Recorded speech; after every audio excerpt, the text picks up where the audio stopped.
Hibs are the only team, Pat, out with the top tier of Scottish football to win the Scottish Cup since East Fife in 1930. It's just a stat. Funny, the stats are getting a wee bit better. It's now. just a stat I carry about with me, that one. But the stats are the stat that we've all heard for such a long time, and that now you can actually look at some interesting ones from a Hibs point of view. But then they're kind of, I know, yes, they are in the lower league, but it doesn't feel like a lower league team. It doesn't look like a lower league team. The way they play doesn't look that way. You know, officially they are, yes, absolutely accepted. So in a way, you would look back to that East Fife team of time going by, and that was maybe a bigger thing. Were they a good team in '38? That East Fife team? Great. You know, I just seen the kind of tail end of them. You know. History being rewritten, and this was the moment that settled it in stoppage time. It looked like we were bound for extra time. David Gray thought otherwise. Great header. He just wanted that, Ronald, so badly. Yeah, and I mean, they had guys who can have a proper header, but what you say, they were eager to finish it up before going in extra time, and you felt it a little bit. Of course, it still has to happen, but you know, one thing, Rangers never gonna have that third goal. That you had that feeling, and they were all up for it. It's amazing sometimes that happens in football. You have it yourself when you're on the park. Sometimes you think to yourself, like, it's going to happen, we're going to do it. But you're right, you have to go and actually put into action. And you know, very much like Kenny Miller's goal in the first half, the header, wanting it. David Gray there, it was, you know, you heard him there as well saying as soon as the ball came in, he thought, I'm getting it, and it looked like that in the pictures that we saw. Well, we've all actually been in pitches like that, haven't we? Where you come to the end of the game and you just look at the opponents and you think, they've gone. Yeah. We've got them here. You've not even scored the goal yet, but you think, we've kind of got them here. And there was a wee feeling of that when the equaliser went in. It may have taken to extra time, but Hibs were getting stronger. Michael mentioned Kenny Miller a moment ago. He was somebody who probably didn't deserve to be on the losing side today, because for a 36-year-old, that was an exhilarating performance for him. He was everywhere, and maybe sometimes I would think, oh, Kenny, take it easy, because in the last part of the game you want to also be still involved to keep the ball, but he was like chasing people back, taking slides, and so it was incredible what he did.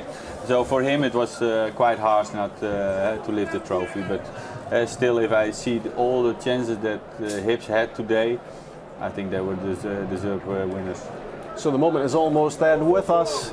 Hibs gathering again in the tunnel and about to re-emerge into the Hampden sunshine.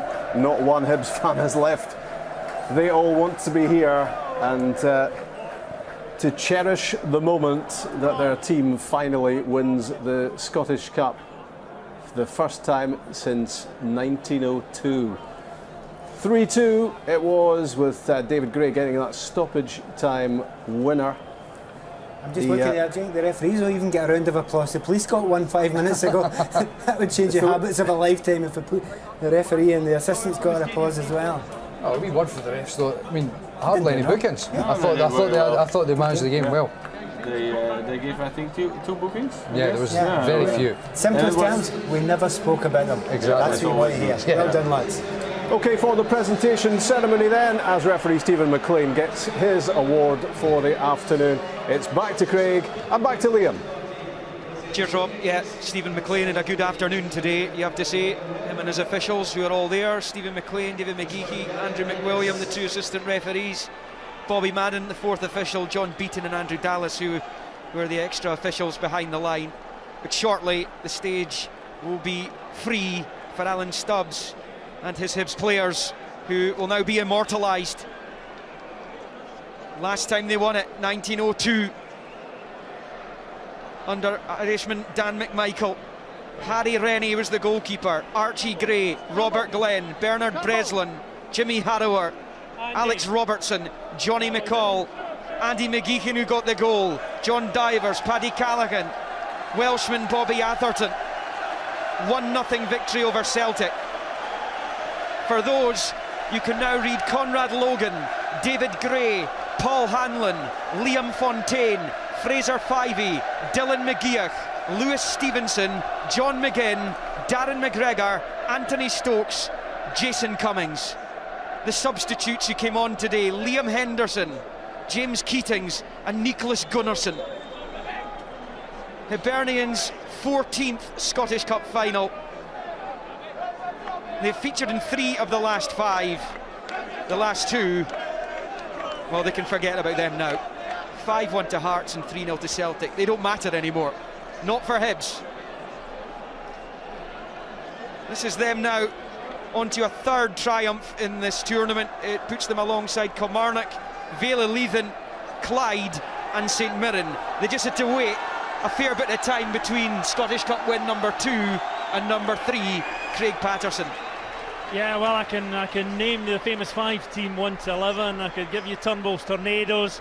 Going to have to work on this team because they are officially now Easter Road legends on the back of today's result. Incredible. Well, he's the captain, he's the hero, and his picture and the rest of the team that he's guiding up the steps here at Hampden will now be immortalised in photographs, paintings that will adorn the Easter Road walls. There's a big banner over on the far side that says "Time for Heroes." Well, these men in green and white are heroes,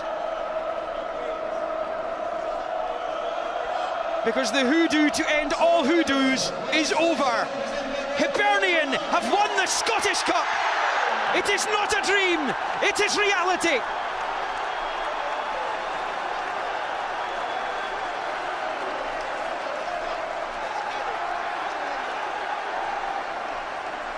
They lost it in 1914 to Celtic. They lost it in 23 to Celtic, to Airdrie in 24, to Aberdeen in 47, Clyde in 58, Celtic in 72, Rangers in 79, Celtic in 01, Hearts and Celtic in 12 and 13.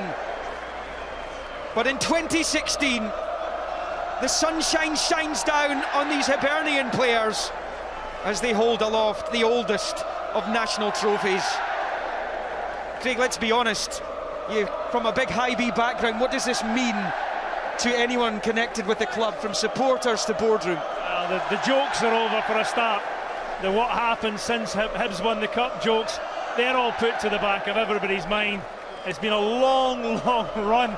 It's been a long, long wait, but on days like this, all of a sudden it's worth waiting for, and now Hibs have to build on this. They've got to get out the Championship.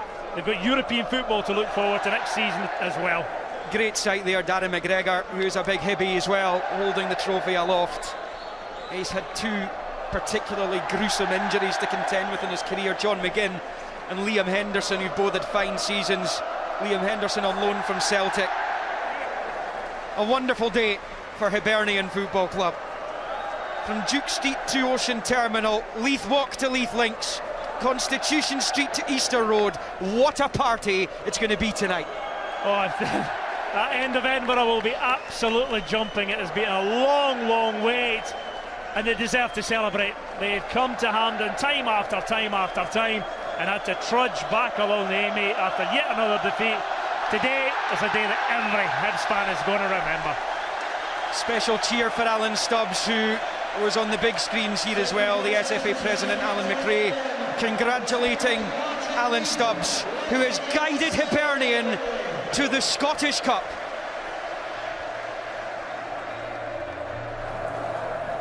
Yeah, should be some party tonight when you've waited 114 years for it.